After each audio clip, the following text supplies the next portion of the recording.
Lección 12 para el 22 de septiembre del 2012. El anticristo.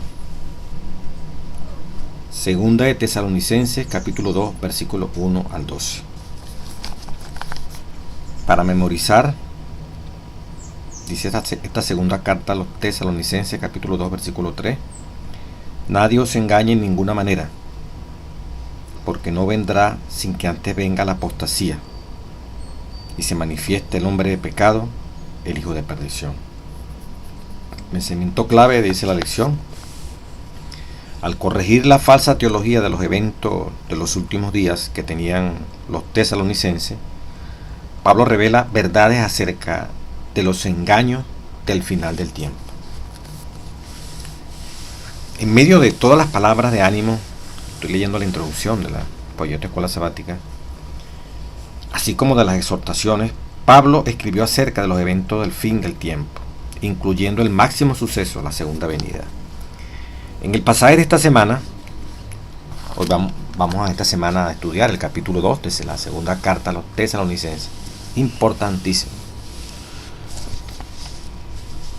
En el pasaje de esta semana, Pablo habla sobre el fin, pero ahora su énfasis es un poco diferente. Cuando estuvo con ellos, les dio detalles de la segunda venida. Su meta aquí, en cambio, es pastoral. ¿En qué forma? Desea calmarlo y convencerlo de que sean más pacientes con respecto a los eventos del tiempo del fin, y advertirles acerca de las falsas enseñanzas que circularon sobre este tema. Este pasaje, según de Tesalonicenses, versículo 1 y 2, contiene varias palabras griegas que apuntan a 1 Tesalonicenses 4:13 al 5:11, tales como la venida de nuestro Señor, 4:15, la reunión con Él, el 4:17 de 1 Tesalonicenses, y el día del Señor, 5:2, o sea, palabras que se mencionaron en la primera carta. Hasta cierto punto, el pasaje de esta semana es una clarificación de lo que Pablo dijo antes. En él revela verdades que nosotros necesitamos entender hoy. Pudiéramos sintetizar este segundo capítulo de Segunda de Tesalonicenses. Pablo enfrenta ahora dificultades que hay en la iglesia. La gente está preocupada por la segunda venida de Cristo. Para un grupo era inminente, pues ya como si Cristo estuviera regresando. Para otro grupo, bueno, paz y seguridad. Todavía falta mucho. Había que establecer un equilibrio.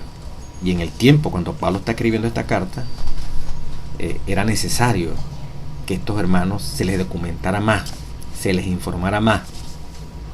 Tenían que ocurrir eventos claros, precisos, para llegar a la conclusión de que ahora sí es verdad que Cristo viene pronto a esta tierra. Estamos hablando de hace 2000 años, pero hoy en día no es la misma situación. Hoy en día la situación es diferente. Han pasado muchas cosas de las cuales los tesalonicenses de aquella época no pudieron ver, no pudieron presenciar. Nosotros sí. O sea que si Pablo estuviera hoy con nosotros, nos diría: bueno, prepárense, ahora sí que Cristo viene pronto. De un momento a otro, los eventos finales se han de desatar. Y lo vamos a estudiar en el contexto de lo que Pablo explicaba hace 2000 años atrás y lo que significa hoy. Comencemos con el estudio de esta carta, que es interesantísima, y gracias al Señor el folleto es muy claro y muy específico. Son pocos los aportes que uno puede hacer, y lo vamos a hacer con el espíritu de profecía, con la mensajera de Dios, aclarando cualquier duda en relación con este tema. El domingo 16 de septiembre, el problema. ¿Cuál era el problema en la carta allí? ¿Cuál era la dificultad teológica? ¿Cuál era la confusión que veían los hermanos? ¿Qué tema atiende Pablo? ¿Cuán relevantes son sus palabras para nosotros? ¿Cómo afrontamos desafíos similares dentro de nuestra iglesia con respecto a los eventos del tiempo del fin? Por ejemplo, fijar fechas, teorías de conspiración y otras. Aunque nuestro contexto sea diferente, ¿qué principio similar también nos confronta constantemente aquí? En 2 Tesalonicenses 2, 1 al 3. Todas estas preguntas están en la primera parte del domingo 16 de septiembre. El título es El problema. ¿Cuál es el problema? No hay evidencia clara aquí de que la iglesia hiciera preguntas acerca de la segunda venida de Jesús. Pero Pablo percibe un problema y se ocupa de él. La idea de nuestra reunión con él, como dice el versículo 2.1, pero con respecto a la venida de nuestro Señor Jesucristo, segunda venida, ¿verdad? Y nuestra reunión con él, la idea de nuestra reunión con él nos recuerda lo que el apóstol escribió en su carta anterior en 1 Tesalonicenses 4:15 al 17. Las palabras de Pablo aludían a la advertencia dada por Jesús en Mateo 24:1 al 13, evento que tenía que ocurrir antes que Cristo apareciera. Los tesalonicenses habían sido fácilmente confundidos con información recibida en el poco tiempo que había pasado desde que el apóstol escribiera su primera carta. La primera carta fue interpretada en cuanto a la escatología, los eventos finales, ya el regreso de Cristo, como si fuera ya.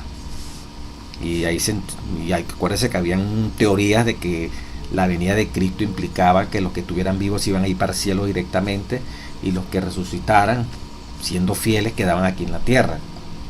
Eran teorías que circulaban en aquel ambiente.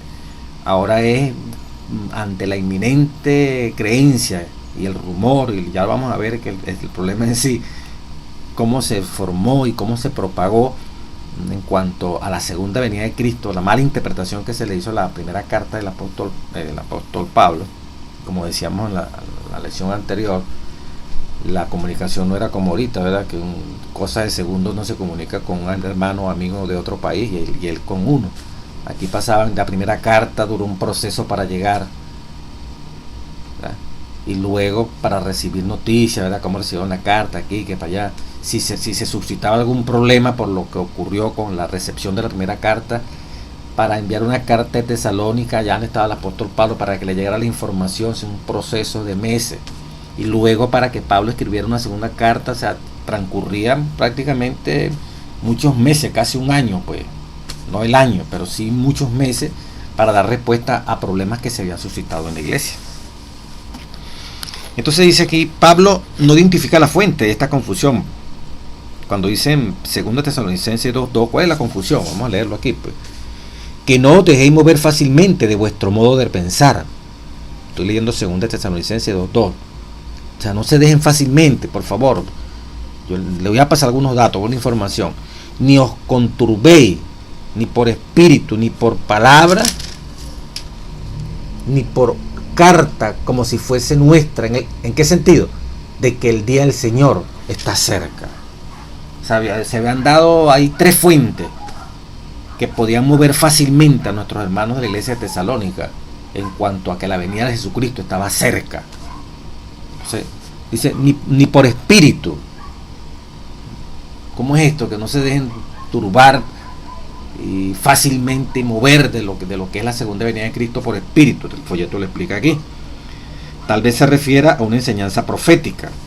No, el profeta tal, diferente a lo que Pablo está diciendo, habla de que Jesucristo ya viene aquí dentro de pocos días, pocas horas.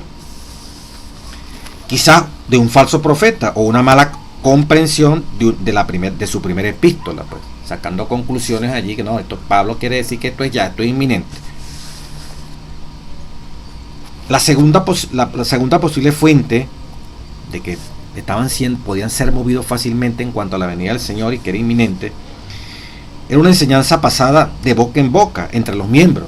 Comenzaron los hermanos, dice, ni por palabra, cuando dice ni por palabra en 2 Tesalonicenses 2:2. O sea, no se dejen mover fácilmente de vuestro modo de pensar, ni por espíritu, que un profeta dijo una mala interpretación de la carta de Pablo, ni por palabra que los hermanos estén pasando el rumor, no, mira, que sí, no, si el hermano tal dice que Cristo ya está a las puertas, Cristo ya viene, mira, Cristo ya como que está regresando, ni por palabra, ¿verdad? Como dice aquí el folleto.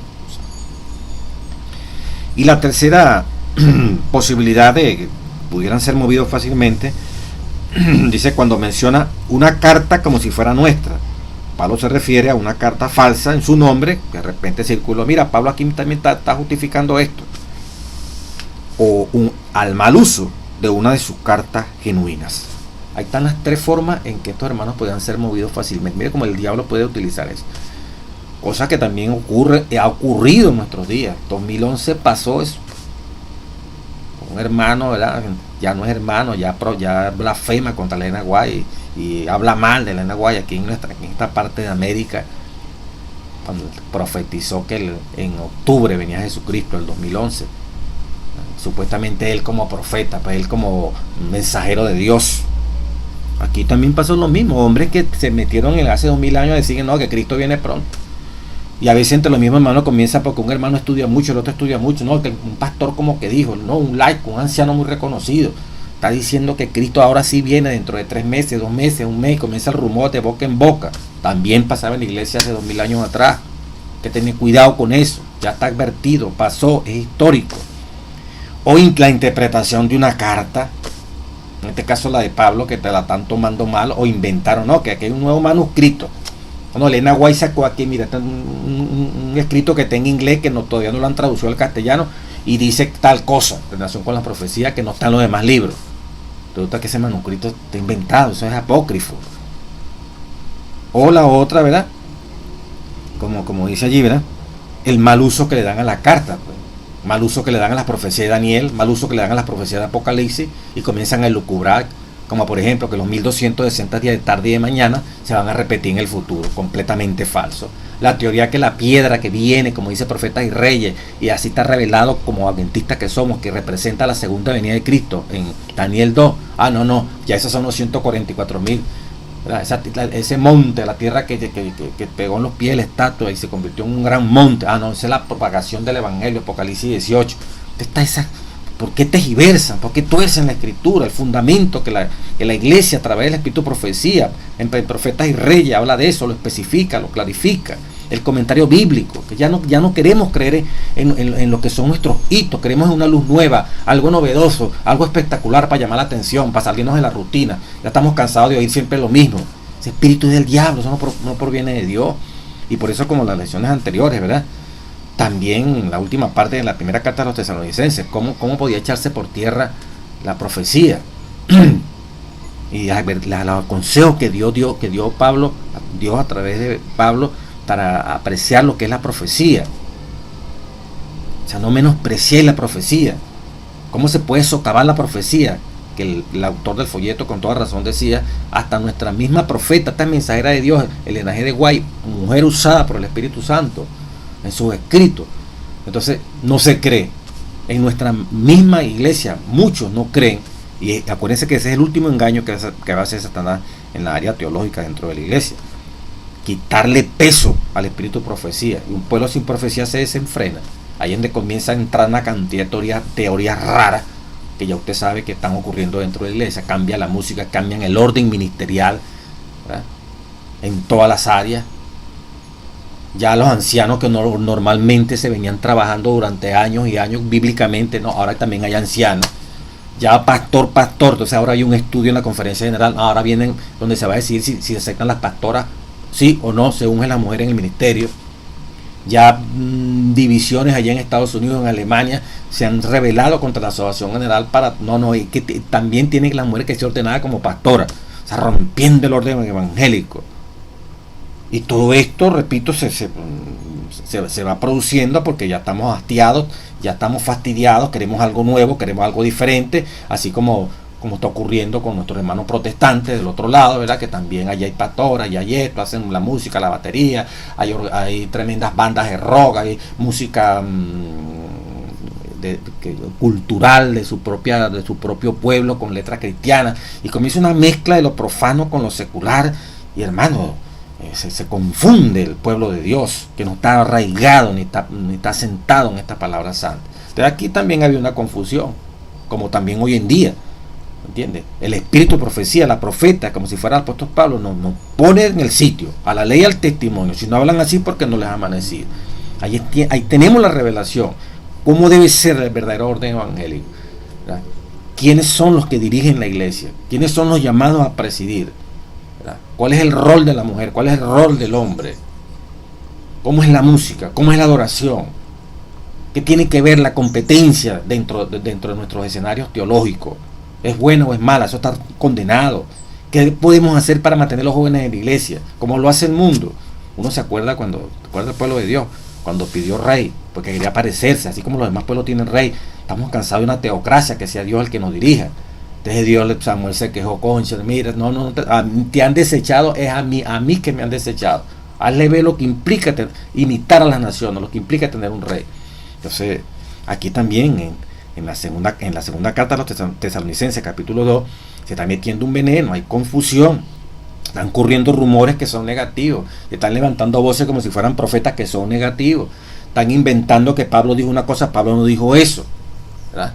Están tergiversando la carta de Pablo. O sea, cosas que tienen que ver hoy en día también cómo te tuercen y cómo salen voces profetizando la hora y el día de la segunda venida de Cristo. Como el señor Cristian Silva, porque hoy en día blasfema y dice vulgaridades. O sea, que Elena White, como hablando de que es una prostituta, una bruja, una cantidad de cosas completamente diabólicas. Entonces, hermano, estamos viviendo este momento que vivía la iglesia de Tesalónica también. Hoy se introduce una cantidad de cosas y necesitamos un Pablo que nos diga, miren, momentico, primero tiene que pasar esto. Mucho cuidado con esas profecías. Ustedes saben perfectamente que el día y la hora nadie lo sabe, como lo leíamos en la parte final de la lección de la primera carta a los tesalonicenses. No hay necesidad que yo le esté diciendo a ustedes en cuanto a cuándo va a ser el fin, porque ustedes saben que eso nadie puede estar poniendo fecha. Lo que tienen que estar preparados, ser luz. Entonces, no, que los 1260 días y años va al futuro, que los 1290 días de Daniel, esos son también del futuro. No, todas las profecías en cuanto a años, números, terminaron en 1844 con la profecía de los 2300 días. Así está revelado en el Espíritu de Profecía, y usted lo sabe. Y no lo sabe, bueno, ahí está. Usted busca los comentarios de Apocalipsis 11, ¿verdad? Apocalipsis 11, perdón. Apocalipsis 10, perdón. En cuanto al tiempo no sería más, lo que dice Elena White en cuanto a eso, ahí encuentra la declaración, el comentario bíblico adventista, con la palabra de Elena White. Después de 1844, que es el fin de la profecía de los 1300 días, no se puede computar más profecías numéricas para predecir X, Y evento. Pero hay hermano, que yo lo leí por allá, no, que es un manuscrito que no ha llegado aquí, donde dice que va a haber 3 años y medio de ley dominical. Eso es falso, eso es confusión. Aceptemos al Pablo de hoy en día, la profeta, nuestra hermana y mensajera Elena White, que nos dice, no es así. Bueno, hermano, seguimos. Parte del domingo, dice, no importa cuánto un pastor vigile a su iglesia, hay muchas maneras en que pueden entrar ideas falsas. Puede ser más fácil para los miembros aceptar un rumor que examinar la escritura por sí mismo. A veces las ideas nuevas pueden aún ser bíblicas en parte, pero no están en armonía con las enseñanzas bíblicas complementarias. Estoy leyendo la parte del domingo del folleto. Eso es real. Por eso que a la ley y al testimonio, comentario bíblico, espíritu de profecía y Biblia, olvídese de estar edificando sobre otra base que no sea esa. Si no es así, hermano, no podemos aceptar ninguna nueva luz, lamentablemente. La parte del día lunes 17 de septiembre, una respuesta corta de Pablo frente a esta situación. ¿Qué respondió Pablo? Según Tesalonicenses 2, 3, 4. Mira lo que dice la palabra santa. Bueno, dice el 3 y el 4. Nadie os engañe en ninguna manera, porque no vendrá sin que antes venga la apostasía y se manifieste el hombre de pecado, el hijo de perdición. Nadie os engañe. Todo eso, teorías que no tienen fundamento en la Biblia, en el espíritu profecía, comentario bíblico, son engaños. Esos rumores que habían en Tesalónica, esa falsificación a las cartas de Pablo, esa mala interpretación a las cartas de Pablo, esos que se erigían como si fueran profetas por espíritu, que significa como si fuera un profeta que habló, un hombre que es muy espiritual y está diciendo que ahora sí Cristo viene. No, todo eso es engaño. Nadie os engañe. Primero tiene que venir la apostasía y se manifieste el hombre de pecado, el hijo de perdición. Esa fue la respuesta. Así que no estén tan apresurados, Dios espera. No, primero tienen que ver esto. Dice la lunes 17 de septiembre, en el corto intervalo entre primera y segunda Tesalonicenses, pasó mucho tiempo.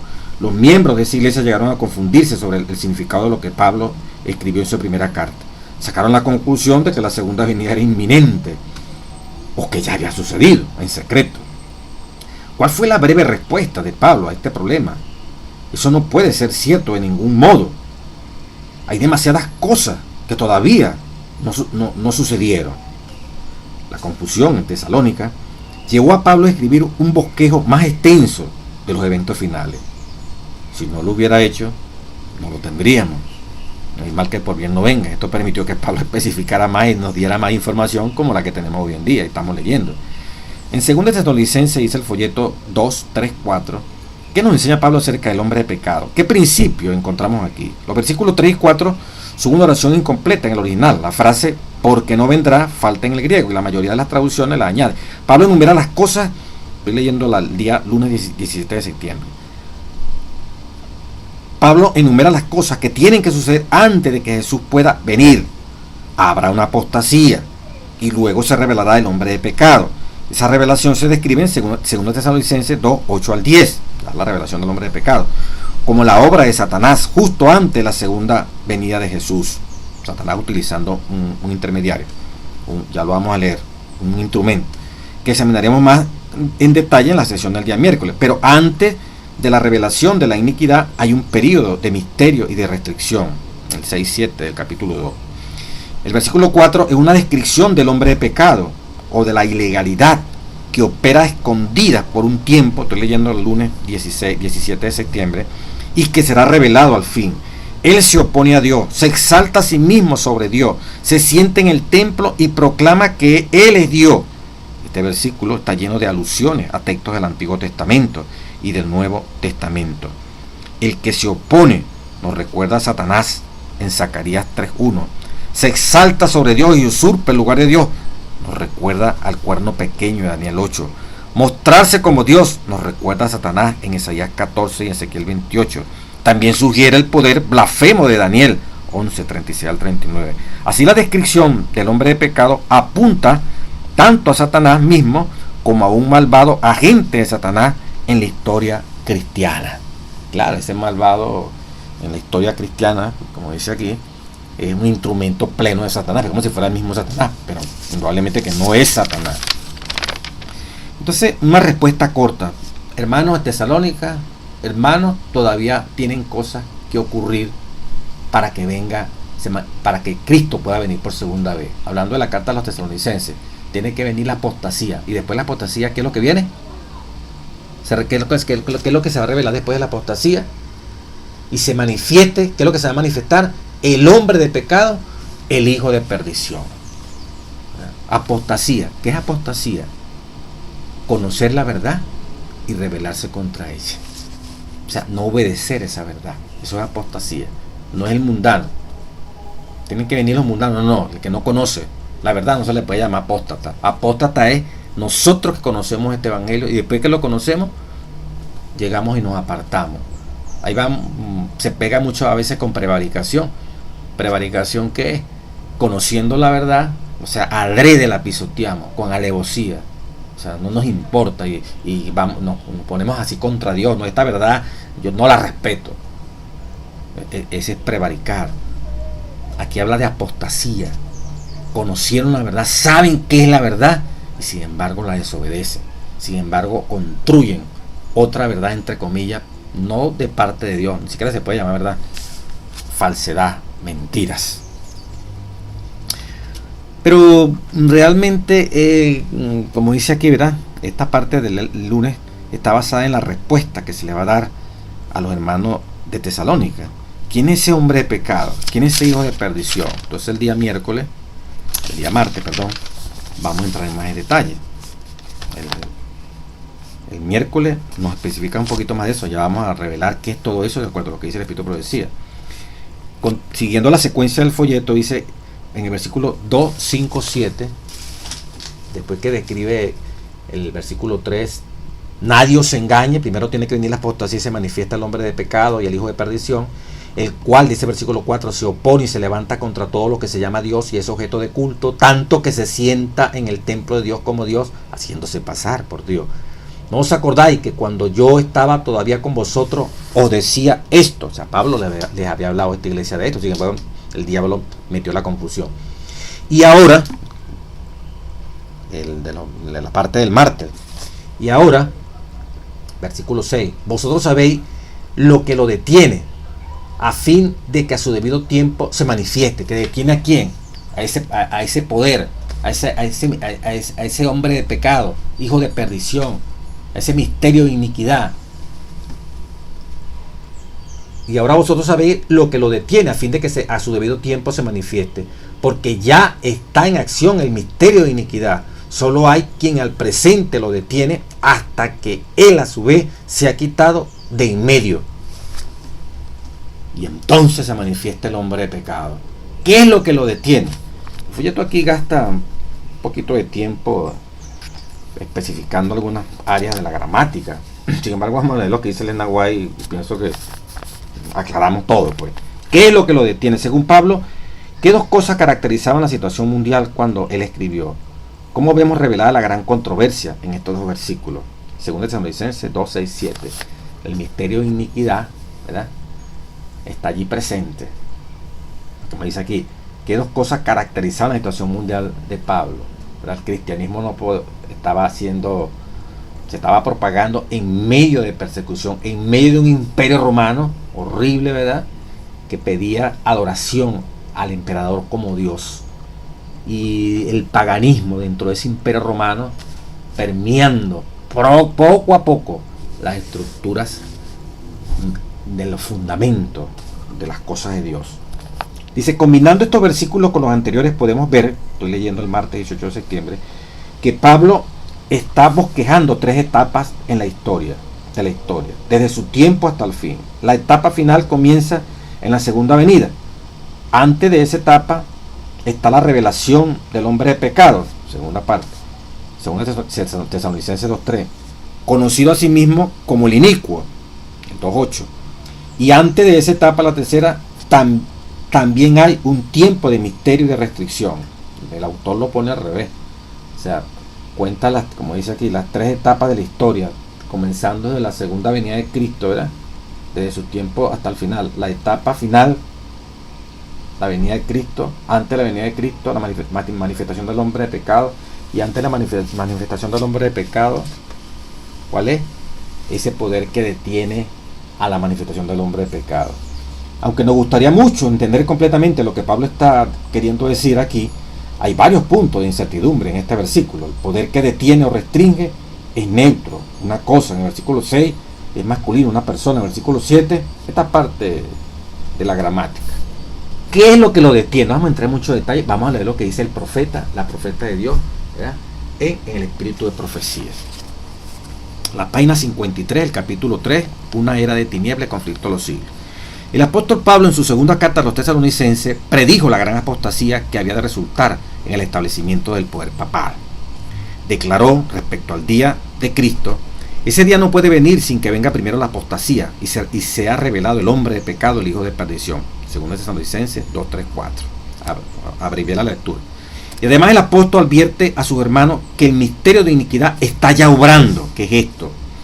Ya que en aquella época, fíjense, ¿cómo está obrando? Ya que en aquella época, estoy leyendo la página 53 del conflicto de los siglos, veía él, el apóstol Pablo veía que se introducían en la iglesia primitiva, la iglesia donde está el apóstol Pablo, errores que prepararían el camino para el desarrollo del pecado.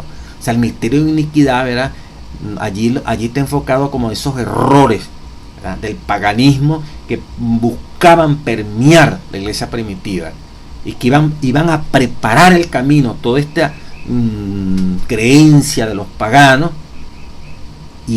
al mezclarse con el cristianismo puro, iba a producirse lo que se llama un amalgamiento, un sincretismo, y eso iba a parir, eso iba a dar a luz, eso iba a permitir la manifestación del hombre de pecado.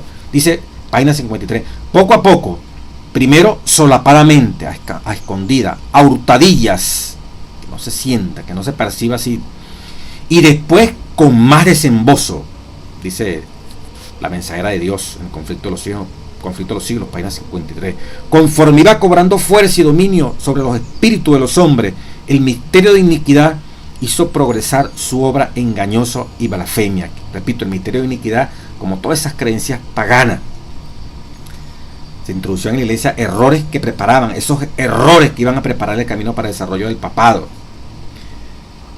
El misterio de iniquidad hizo progresar su obra engañosa y blasfema. De un modo casi imperceptible, las costumbres del paganismo, penetraron en la iglesia cristiana. El misterio de iniquidad representado por el paganismo allí en esta primera parte, ¿verdad? Fueron penetraron en la iglesia cristiana, dice la página 53. El espíritu de avenencia y de transacción, la unión ya que se iba a producir, la transacción, la negociación, fue cortado por algún tiempo por las terribles persecuciones que sufría la iglesia bajo el régimen del paganismo. Ahí tienen los dos poderes. El espíritu de la unión, ya la fusión, el sincretismo pleno entre los errores del paganismo con el cristianismo, ¿verdad? En los tiempos de Pablo y por un tiempo después de Pablo, eso no se iba a dar tan fácilmente, iba a estar siendo frenado. ¿Qué lo iba a frenar? O sea, aquí lo está diciendo. Por las terribles persecuciones que sufría la iglesia bajo el régimen del paganismo. Roma, el imperio romano político, con su paganismo, frenaba, ¿verdad?, esas creencias, ese amalgamiento, ese sincretismo. No dejaba que totalmente, porque Roma desechaba muchas de las creencias de los pueblos que ellos tomaban como paganos. No dejaba fuertemente que penetraran, que sus religiones fuera penetrada fuertemente por creencias de los pueblos que ellos conquistaban. Y como el cristianismo estaba emergiendo allí, ¿verdad?, Roma seguía como manteniendo su paganismo en su manera y en su estilo. Pero el cristianismo, como iba allí penetrando, se iba como dice Elena Guayaquil, los errores del paganismo iban poco a poco penetrando, pero no levantaban cabeza, porque el imperio romano, ¿verdad?, era el imperio, imponía, sometía, ¿verdad?, y no se dejaba pues dominar completamente. Para la época de Pablo, y casi pasando ya 200 años, el imperio romano, pues, o sea, no le daba vida pues al cristianismo, ni a que emergiera finalmente el hombre de pecado. Pero iba ocurriendo el misterio de iniquidad, iba siendo posible, el misterio de iniquidad definido, ¿verdad?, como esos errores del paganismo, iba poco a poco tocando las puertas, y se iban abriendo las puertas dentro de la iglesia primitiva para que penetraran esos errores. ¿Qué impedía que finalmente se manifestara el hombre de pecado? El imperio romano, ¿verdad?, político, militar, impedía que la Roma pontificial, que el sincretismo entre paganismo y cristianismo, que dio origen a la iglesia católica apostólica romana, emergiera. No es sino cuando Constantino, que hace la alianza con el cristianismo, entonces allí la iglesia de Pérgamo se corrompe ya definitivamente a la iglesia. Sigue diciendo, página 53. Mas, habiendo cesado la persecución, ¿no ves?, y habiendo penetrado el cristianismo en las cortes y palacios, la iglesia dejó a un lado la humilde sencillez de Cristo y de sus apóstoles por la pompa y el orgullo de los sacerdotes y gobernantes paganos, y sustituyó los requerimientos de Dios por la teoría y las tradiciones de los hombres. La conversión nominal de Constantino, emperador, 313, ¿verdad?, cuando este hombre detiene la persecución, 321, se hace cristiano, se bautiza, a principios del siglo IV, causó gran regocijo, y el mundo disfrazado con capa de rectitud se introdujo en la iglesia. Desde entonces la obra de corrupción progresó rápidamente. El paganismo, que parecía haber sido vencido, vino a ser el vencedor. Su espíritu dominó a la iglesia, su doctrina, ceremonias y supersticiones se incorporaron a la fe y el culto de los que profesaban ser discípulos de Cristo. Esta venencia, esta unión entre el paganismo y el cristianismo dio por resultado el desarrollo del hombre de pecado. Hasta que Constantino no abrió las puertas, casi 300 años después de Pablo, 200 años después de Pablo, ¿verdad?, pasaron deteniendo la manifestación de lo que iba a ser el piso de la manifestación del hombre de pecado. Con Constantino comienzan a echarse las bases ya para que en el 538 finalmente, después del nacimiento de Cristo, comenzara la supremacía papal. Una vez que cayó el imperio romano en el 476, dice la historia de la ceniza de la destrucción del imperio romano político en el 476 después de Cristo, los papas, la iglesia romana apostólica tomó de las ruinas del imperio romano político, erigió ahora la Roma imperial, el sacro imperio romano, el imperio del papado, que agarró su fuerza, ¿verdad?, en el 538, ya en forma definitiva, como los de los últimos pueblos bárbaros son rechazados y algunos destruidos, el papado no tiene opositor. Y ahora se habla del imperio sacrosanto romano. Justiniano, un emperador romano, hace posible en Occidente que la religión oficial para todo el imperio sea la religión católica apostólica romana. Roma quita y pone reyes. Históricamente se dice, ya con la toma de posesión del imperio romano político por parte ahora del nuevo imperio sacrosanto romano, porque ahora son los papas los que van a dirigir el imperio romano, señoras y señores, terminó la edad antigua y se inició la edad media. Atila, que iba a incendiar a Roma, fue detenida por el papa León I. Genserico también intentó quemar a Roma por los años 452, 450, Atila y él. Y no era el emperador romano quien detenía a estos bárbaros. Atila, ni Genserico. No, era el Papa León I quien salía a defender a Roma y convenció a Atila, ese bárbaro que decía que donde su caballo pisaba la grama no nacía más nada. Ni el emperador político militar los podía detener a esos hombres. Y sin embargo el Papa León I lo hizo. Por eso el Papa León I fue el que echó la base para decir, debiera haber como un control mundial de parte de la Iglesia Católica, o sea, una primacía del papado a nivel universal. Fue el primero que comenzó a aflorar este tipo de teoría, por la arrogancia y por la fuerza que, más allá de los poderes políticos, tenía para defender al ya extinto imperio romano que iba feneciendo. Por eso fue fácil para Roma la Roma pontificial tomar este asunto. Constantino, mire, fue constituido apóstol número 13.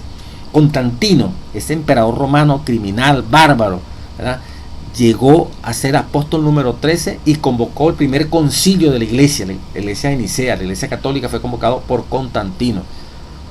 Cómo la iglesia llegó entonces a corromperse terriblemente. Esto da origen, esta amalgama de paganismo con cristianismo, como lo acabo de leer del Espíritu de Profecía, hizo posible la manifestación del hombre de pecado. Ya con esto que estoy leyendo, ya usted se puede dar cuenta quién es el hombre de pecado, ¿verdad?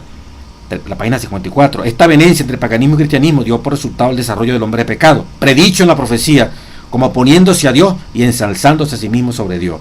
Ese gigantesco sistema de falsa religión es obra maestra del poder de Satanás y un monumento de sus esfuerzos para sentarse él en el trono y reinar sobre la tierra según su voluntad. Tremendo, ¿verdad? Satanás se había esforzado, página 54, conflicto de los siglos, una vez por hacer transigir a Cristo. Vino a donde estaba el Hijo de Dios en el desierto para tentarle, mostrándole todos los reinos del mundo y gloria. Cristo reprendió al presuntuoso tentador y le obligó a marcharse. Pero al presentar las mismas tentaciones a los hombres, Satanás obtiene más éxito. Es tremendo, ¿verdad? Y dice aquí en esta misma página: a fin de asegurarse honores y ganancias mundanales, la iglesia fue inducida a buscar el favor y apoyo de los grandes de la tierra, y habiendo rechazado de esa manera a Cristo, tuvo que someterse al representante de Satanás, dice la página 54, el obispo de Roma. Una de las principales doctrinas del romanismo enseñó que el Papa es cabeza visible de la Iglesia Universal de Cristo y que fue investido de la suprema autoridad sobre los obispos y los pastores de todas las partes del mundo. Aún más, el Papa se le ha dado el título propio de la divinidad. Se le ha titulado Señor Dios el Papa, página 54, conflicto de los siglos, y se le ha declarado infalible. Exige que todos los hombres le rindan homenaje. La misma pretensión que sostuvo Satanás cuando tentó a Cristo en el desierto la sostiene aún por medio de la Iglesia de Roma, y muchos son los que están dispuestos a rendirle homenaje. Página 54 del conflicto de los siglos. Bueno, la lección del miércoles ya prácticamente está como definida. Según Tesalonicenses 2, 8, 10, dice la palabra: y entonces se manifestará, una vez que se quite ya lo que lo detiene, ¿verdad? Ese poder inútico lo detenía el imperio romano. Ya el imperio romano cae, ahora cae en manos de la Roma pontificial. Aquel inicuo a quien el Señor matará con el espíritu de su boca y destruirá con el resplandor de su venida, segunda venida de Cristo. Inicuo cuyo venimiento es por obra de Satanás. No es que Satanás, inicuo viene por obra de Satanás, con gran poder y señales y prodigios mentirosos, y con todo engaño de iniquidad para los que se pierden por cuanto no recibieron el amor de la verdad para ser salvos. El hombre de pecado aparece en 2 Tesalonicenses, parte del miércoles. A lo largo de la historia del cristianismo ha socavado la ley de Dios y la ha usurpado los poderes que pertenecen solo a Cristo. Estoy leyendo el folleto de Escuela Sabática. En Daniel 7:20 al 25, el cuerno pequeño. En Apocalipsis 13:1 al 7, la bestia del mar. Bestia significa reino. Este poder actúa después de la caída del imperio romano pagano. Une la autoridad religiosa con la secular y persigue a los santos de Dios. El único poder que cumple todas estas especificaciones de la profecía es el papado, dice la parte del miércoles 19 de septiembre, folleto de Escuela Sabática. Muchos intérpretes desde la Edad Media hasta hoy lo designan como el anticristo. En los últimos 2 siglos, la gran mayoría de los cristianos dejaron esta interpretación, lo que resulta algo interesante a la luz de cómo entendemos los eventos finales. Esta identificación del papado cumple la especificación de que el hombre de pecado sea tanto masculino, una persona, como neutro, un poder o una institución. En el versículo 7, el misterio de la iniquidad designa apropiadamente su actividad, pero justo antes de la segunda venida habrá un desafío abierto y mundial a Dios y a sus leyes. La continuidad de esos poderes en diversos pasajes, como en Daniel 7, Apocalipsis 13, indica que el papado desempeñará un papel principal al final del tiempo. ¿Qué obra anterior de Dios será falsificada por el engaño final? Según Tesalonicenses 2:9, inicuo, cuyo advenimiento es por obra de Satanás. Mismo Satanás se disfrazará como si fuera Cristo Jesús. El pasaje de hoy revela un anticristo aún mayor del que actuó antes. Satanás mismo es el autor de los engaños del tiempo del fin, y al acercarse al retorno de Jesús pondrá a un lado las precauciones y aparecerá en persona para imitar al ministerio terrenal de Jesús. Por medio de milagros falsos apartará a la gente del evangelio y aún de la misma segunda venida de Cristo. Sin embargo, aquí en Tesalonicenses, ¿verdad? Y con todo engaño de iniquidad, inicuo, cuyo advenimiento es por obra de Satanás, con gran poder y señales y prodigios mentirosos. Oiga bien esto, hermano. Y con todo engaño de iniquidad, para que los que se pierden por cuanto no recibieron el amor de la verdad para ser salvos. Por esto Dios les envía un poder engañoso a fin de que crean la mentira, a fin de que sean condenados todos los que no creyeron la verdad, sino que se complacieron en la injusticia. En el versículo 8 dice: y entonces se manifestará aquel inicuo, a quien el Señor matará con el espíritu de su boca y destruirá con el resplandor de su venida. Inicuo, otra vez la palabra, cuyo venimiento es por obra de Satanás. Dice que ese inicuo va a ser destruido por Cristo Jesús en su segunda venida. Ya ese, como dice el comentario bíblico, hablando del octavo de Apocalipsis 17, comentario bíblico, era revelamiento total del papado, el que es, no era y será. Es el revelamiento total ya máximo del papado. En ese revelamiento, allí, dice, Dios mismo obrará para destruir. Algunos creen que como si Dios fuera a destruir a Satanás aquí en el momento de la segunda venida de Cristo. Todos sabemos que es falso, pero por lo tanto no se aplica la cita allí. Satanás va a ser destruido es después del milenio, no en la segunda venida de Cristo. Entonces el inicuo que va a ser destruido es esa cabeza ya final de ese revelamiento de ese hombre que va a representar el papado. Satanás se va a disfrazar como si fuera el mismo Cristo para apoyar, para darle fuerza a esa unión definitiva entre el protestantismo apóstata representado por los Estados Unidos y el Vaticano, y hará descender fuego del cielo, el mismo demonio, para que crean que esa imagen de la bestia que se va a formar, esa unión política religiosa que se va a formar, viene de Dios, tiene el poder de Dios. Pero Satanás no va a ser destruido cuando Cristo venga.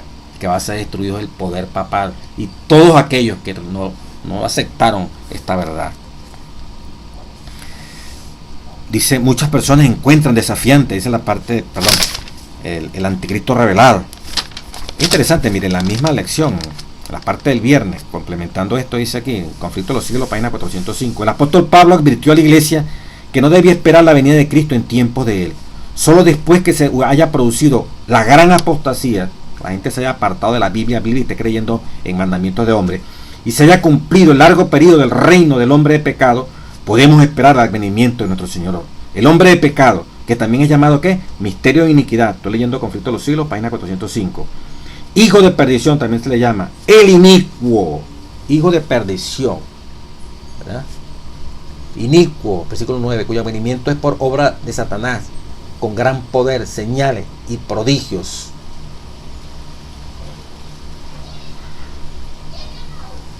¿Qué dice el Conflicto de los Siglos ahí? Hijo de perdición, el inicuo, representa al papado, el cual, como está predicho en las profecías, conservaría su poder, su supremacía durante 1260 años. El 538 a 1798. Que estaba predicha la herida de muerte que aparece en Apocalipsis 13. Pero luego todo el mundo se maravillaría, que es lo que ya casi estamos por ver completamente. Dice la lección, ¿verdad? Ya el anticristo revelado, ya sabemos que el mismo anticristo, el poder papal, ya finalmente. Verdad y mentira. En el 10 al 12, termina la lección, y con todo engaño de iniquidad para los que se pierden, por cuanto no recibieron el amor de la verdad para ser salvos. Por esto Dios les envía un poder engañoso. ¿No creen creer la verdad? Bueno, crean el engaño, para que crean la mentira, a fin de que sean condenados todos los que no creyeron a la verdad, sino que se complacieron en la injusticia. Muchas personas, dice la lección del día jueves, encuentran desafiante el versículo 11. Pablo afirma: Dios les envía un poder engañoso para que crean la mentira. Pero nos preguntamos, ¿cómo puede un Dios de verdad enviar mentiras? ¿Cómo puede actuar igual que lo hace Satanás al final? En este texto, Pablo nos da un vistazo de la gran controversia entre Cristo y Satanás, que involucra más que solo los asuntos de esta tierra y su historia. Satanás ha acusado a Dios de ser irrazonable, abusador y engañador. En la crisis final de la tierra, Dios envía engaños a los malvados, no porque Él miente, sino porque permite que los malvados elijan la mentira en vez de la verdad, y así exponen los resultados de las decisiones que ya habían hecho. Les permite llevar los frutos de sus acciones. ¿Ustedes creen la mentira? Bueno, les voy a dar poder para que crean más la mentira, pues. Los eventos del fin exponen ante todos la mente y el carácter de Satanás y sus seguidores. El proceso de engaño comienza cuando la gente rechaza el Evangelio. En el versículo 10, los malvados rehúsan recibir el amor de la verdad. Sean ustedes que la matutina Maranata, los que van a apartarse de la iglesia adventista el séptimo día, líderes como miembros normales sin mucha responsabilidad, pero especialmente los líderes, ¿verdad? Las grandes estrellas que vamos a ver caer del cielo, hombres de gran relevancia que van a apostatar en el tiempo del fin. 2 veces aparece la palabra amor a la verdad. No tenían amor a la verdad. Una cosa es tener la verdad y otra cosa es tener el amor a la verdad. Los que no tienen el amor a la verdad, los que no tienen el amor fuerte, como de matrimonio, como de unión con Cristo fuertemente, con las verdades doctrinales que tenemos, hermanos, sino que lo que hay es puro conocimiento y memoria dentro de nuestra mente. Lo que hay es puro concepto, pero no vivencia. No amamos esa verdad. Hermanos y hermanas, al final nos apartaremos de Dios, como dice el versículo 10. Y con todo engaño creeremos engaño de iniquidad para los que se pierden. ¿Por qué? Por cuanto no recibieron el amor de la verdad para ser salvos. No recibieron el amor de la verdad. No recibieron. Es algo que nos da Dios. Y que necesitamos tener el amor de la verdad para poder ser salvos. Los que no tienen el amor de la verdad, no solamente la verdad, el amor de la verdad. El amor de Cristo, o sea, el amor por esta verdad en el literal. Hermano, creeremos profecías falsas, rumores falsos, teorías de conspiración que no tienen fundamento en la Biblia, pero como nos encanta la novedad, nos encanta lo nuevo, nos encanta lo que otros no dicen y nosotros lo decimos, hay un espíritu, dice el Nahuel, que se mueve en muchos hermanos para dar la última noticia, como si fuera una cosa de un periódico, pues.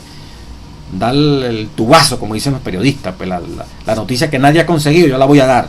El descubrimiento en la Biblia que nadie ha obtenido, yo lo voy a dar. Eso es un tremendo egoísmo, eso es prepotencia, eso es arrogancia, eso es del diablo. Entonces dice, la gente se sorprende cuando lee estos versículos. El proceso de engaño comienza la parte del jueves, cuando la gente rechazó el Evangelio. El último párrafo dice: en definitiva, cualquiera sea la política y las manifestaciones religiosas exteriores de la gran controversia aquí en la tierra, el Evangelio de Jesucristo no los eventos políticos, ha sido siempre la división entre el bien y el mal a lo largo de la historia. En definitiva, cualquiera sea la política y las manifestaciones religiosas exteriores de la gran controversia aquí en la tierra, el Evangelio de Jesucristo, no, los eventos políticos han sido siempre la división entre el bien y el mal a lo largo de la historia. El anticristo revela su verdadero carácter al usurpar la vida, la muerte y el reinado celestial de Jesús. Todos los demás actores en el drama desempeñan papeles secundarios. O sea, tenemos que ver, esta es una lucha entre Cristo y Satanás. Satanás al final va a creer estar posesionado totalmente de este planeta Tierra. Cuando logre unir esa triple unión de mundanos, católicos, protestantes, todos, y digan, este es el milenio de paz que estamos esperando, esa triple unión, donde todo el mundo será engañado, excepto los que tienen su nombre escrito en el libro de la vida del Cordero, que guardan los mandamientos y tienen el testimonio de Jesucristo, será la piedra en el zapato, será la secta aborrecible, que denunciarán ese orden ecuménico para preservar la paz, la economía, el ambiente, como hoy se dice. Pero sabemos que todo esto es por falsedad, todo esto está diseñado para maltratar, todo esto está diseñado para alabar al hombre, para descartar a Dios y poner definitivamente sus estatutos, sus reglas, su marca de sumisión a ese nuevo orden mundial que también tiene un Dios que lo patrocina y un Dios que los bendice, pero no es Jehová, el Rey de Reyes y Señor de Señores. Habrá un remanente que le tocará asumir la responsabilidad de denunciar esa vagabundería, esa falsa paz que quieren llevar, paz y seguridad. Por eso dice Tesalonicenses, vendrá destrucción de repente. Entonces, hermano, en esta parte final procuremos amar la verdad, que Dios nos dé el amor a la verdad para ser salvo.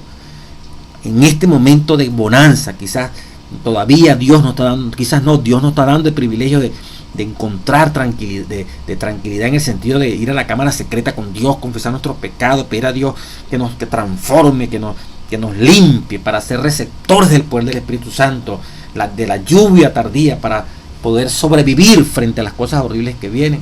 Aprovechemos este momento de acercarnos más a Dios y lo manifestemos sirviéndole al prójimo, abriendo posibilidades para sanar la llaga, el dolor de los seres humanos, para minorar el sufrimiento de la raza humana, los quebrantos físicos. Ahí está la reforma por salud, que es un medio de uno a minorar, de Dios purificar la iglesia y a minorar el sufrimiento de la raza humana, el servicio, crear instituciones de salud que vayan al necesitado, a los que tienen problemas mentales, problemas físicos, a los que están en droga, a los que están en aguardiente, a los que necesitan consejería por tantos disturbios, por familias disfuncionales, institutos donde podamos atender a esas mujeres maltratadas, a esas niñas que salen embarazadas, que están totalmente descontroladas, a todos esos hombres y mujeres que andan en la calle durmiendo como miserables, no hay un lugar donde encontrarse.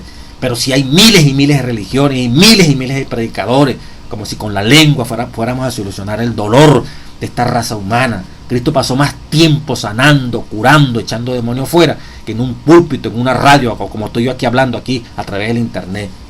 Esto es bueno, pero pasa a un plano secundario, cuando lo primero es la manifestación real del amor de Dios, es amar al prójimo.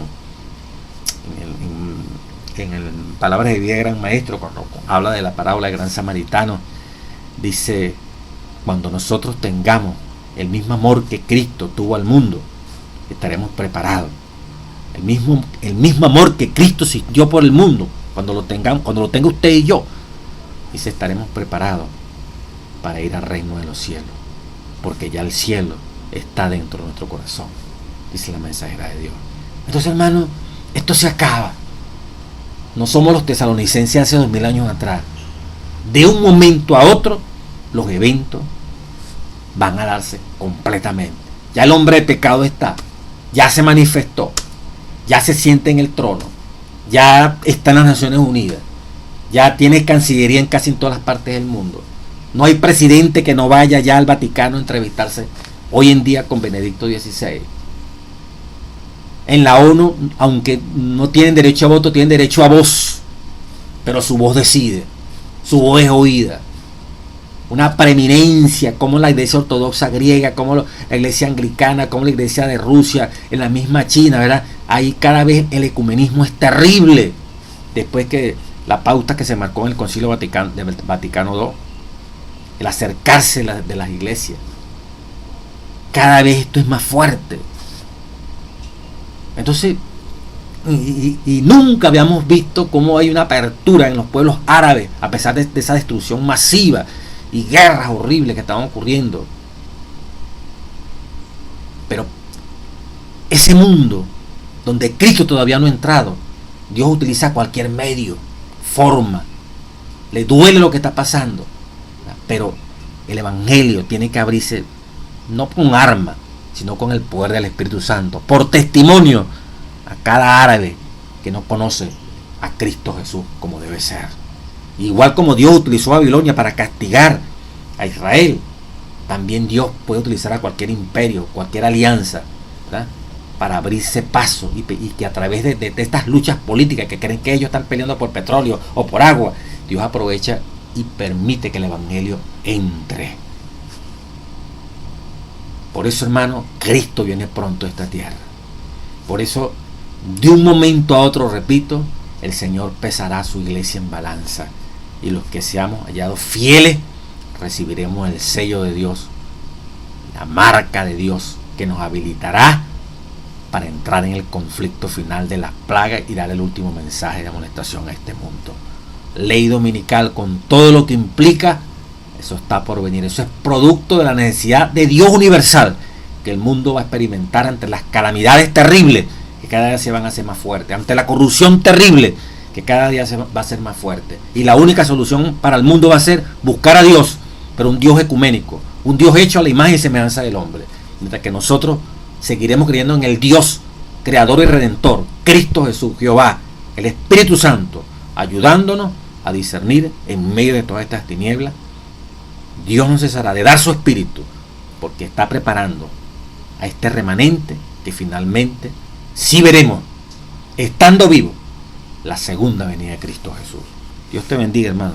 Dios te ilumine y te capacite en esta experiencia tremenda del estudio de estas cosas tan maravillosas que la iglesia tiene, para que afectemos, para que lleguemos en servicio, para que nos unamos y podamos proveer refugio, podamos proveer soluciones prácticas al endemoniado, al vicioso, al que anda obstinado, al que tiene depresión, ansiedad, al que quiere morirse. Que Dios pueda colocar en nuestro camino a esos seres humanos, jóvenes, niños, ancianos que están muriendo en las casas allí como animales, desprovistos de atención, de ayuda, ¿verdad?, internados en lugares donde no hay la humanidad como debe ser.